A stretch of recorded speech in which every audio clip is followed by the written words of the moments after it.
Hello, welcome to week 1 of the Sticky Changes Challenge. I'm Dr. Lolu from Parakletus Living Wellness, and I'm really excited to be on this journey of habit change with you over the next 28 days. If you missed the launch event from the 22nd of April, we have the recording available to watch in our Facebook group. And for those who were there, I hope you've had the chance to pick your habit and to write that habit commitment out in the Facebook group so that we can encourage and support one another along the journey to improving ourselves and our habits. If you haven't had a chance to do that yet, you still can. Okay, you can watch the recording and pick up some tips about how to pick a good habit, make your habit commitment, and get on the journey with us. It's not too late to do so. Anyway, without any further ado, let's jump right into this week's principle. Okay, and that principle is make it obvious. Okay, so James Clear talks about this as the first law of behavior change in his book Atomic Habits, which is our source text for this challenge. I call it a principle because it's easier than the law of behavior change. But make it obvious is the first one. And what's that in reference to? So if we go back to something we talked about last week at the launch event, something called the habit loop, James Clear describes this as having 4 elements. So the cue, the craving, a response, and the reward. Okay, so the cue triggers a craving. The craving motivates a response. The response provides a reward, and the reward satisfies the craving and becomes associated with the cue. Okay. The example that we talked about last week, which we probably all can relate to, is your mobile phone's on the table, it buzzes, and that's the cue. You want to know what the notification is. That's the craving. The response is you pick up your phone and you unlock it and read whatever it is the notification is. And the reward is that you get to satisfy the craving of wanting to know what the notification was. And the behavior of picking up your phone, the response of picking up your phone becomes associated with the cue of your phone buzzing. And if you do that over and over again, like many of us have, that becomes a habit. If your phone buzzes and without you even thinking, you've picked it up and you are reading or responding to whatever it is that caused it to buzz in the first place. Okay, so the principle of this week, make it obvious, has to do with the cue specifically. Okay, it's making the cue of your good habit obvious because that increases the chance that you'll remember to do it.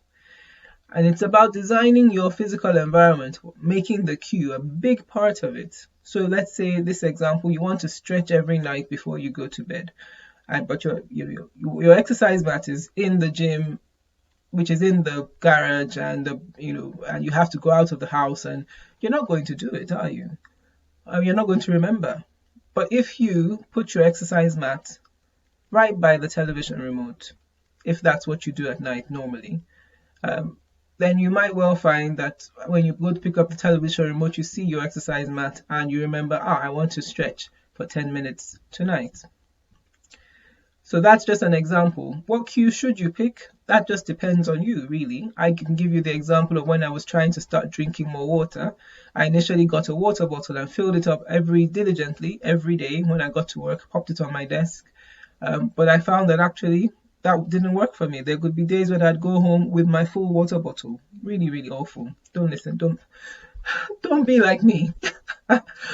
But I realized that actually what helped me more was having a glass of water, a cup of water on my desk. I would more easily reach for that and drink that than I would a water bottle. I can't explain it, but that's just what I found to be true for me. So instead of having water bottles everywhere, for me, I actually started just putting cups of water. So cups of water on my desk when I got in the morning, a cup of water at night I take up to bed. So it'll be one of the first things I saw first thing in the morning. And those are the cues that started to help me drink more water. Just making that cue very obvious. James Clear talks about certain strategies one of them is using implementation intentions. Okay, so that's something, a statement which says, I will do certain behavior at a certain time in a certain location. And all that does is that it helps you plan in advance about when and where you want to do this action. It provides clarity so you don't have to depend on feeling motivated. Okay, so another example, if you said, I want to write in my journal for 10 minutes at 7 a.m. at the kitchen table, that's something you've written down and committed to. And if you do the things like with your environment, like we've talked about, maybe put your journal and your pencil on the kitchen table, then you know that that's a plan. You've made a plan. You don't have to wait till you feel motivated to get your journal out to write. You've made a plan about how and when you're going to do it. Okay, so implementation intentions is one strategy. Another is using habit stacking, which is just taking your new habit that you want to develop and attaching it to something you already do anyway. So for instance, most people brush their teeth every day, at least once. You could say, after I brush my teeth, I will stretch for 10 minutes. Because that way then it just, you're already in motion, and you're just adding on something else, tagging on something else to the end of it. I'll give you an example that a health coach I know once gave to me about drinking water. She said, after you empty your bladder, drink a cup of water. And trust me when I say that's really effective for establishing this particular habit, because you'll constantly drink more water, you'll spend more time in the toilet, and you'll drink more water, and on and on and on. At the end of the day, you will certainly have achieved your goal of drinking more water. Trust me. But that's a good one. It's essentially tagging it onto something you know you're going to do anyway, and just adding on something that happens at the end of it. Okay. So we talked about this already, being an architect of your environment, which essentially means increasing your exposure to positive cues and reducing your exposure to negative ones by how you design the area that you live and work. Because, to some extent, some of those things are within our control. So what is within our control, we can do something about. Okay. And it helps, if you're thinking about this principle in reverse, make it invisible. And it's along the same lines. We want to reduce exposure to the cues of our bad habits by removing them from our environment. And sometimes to know what to remove, to know what cue to remove, you've got to study your bad habits. So for instance, if I had a bad habit of eating too many biscuits, and I wanted to know, how am I going to, I want to reverse this, I want to stop this habit, but I'm not sure how to do it. First, it might help to actually understand, why am I eating so many biscuits? And even if it's just for a day or two, just sort of noting down when you've eaten a biscuit, what was going on, you might well find that actually it might be just something emotional, like I'm bored, I'm stressed, I'm hungry. Most people, will say, I eat my 3 meals, but I'm still eating biscuits. It's not usually because of hunger. It's often for other reasons. And you might find, well, the biscuit jar is just, in the morning, it's just most convenient when I'm hungry or when I'm bored, and so I just reach into it and take something from it, because that just helps relieve that sort of tension I'm feeling. So one way to design your environment in this case might be to just move the jar out of sight, put it in a cupboard, in somewhere far away, somewhere that you actually have to make an effort to go and get a biscuit.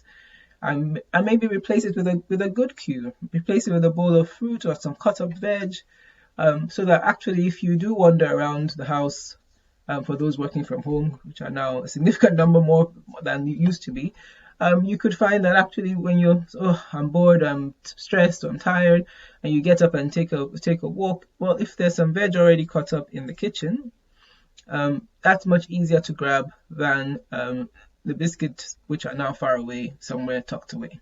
Okay, so those are examples of how we can design our environment to help us with making good habits and breaking bad ones. So how are you going to apply these principles this week to the habit you've chosen? I'll be sending you a worksheet along with this video that has the implementation intention template to help. And if you want to go with that one, you can. If you want to habit stack, if you want to talk about how you want to design your environment differently, or all of the above, that all of those are helpful principles and strategies. So let us know which one you've decided to do in the Facebook group, and we'll see how we get on over the next 7 days.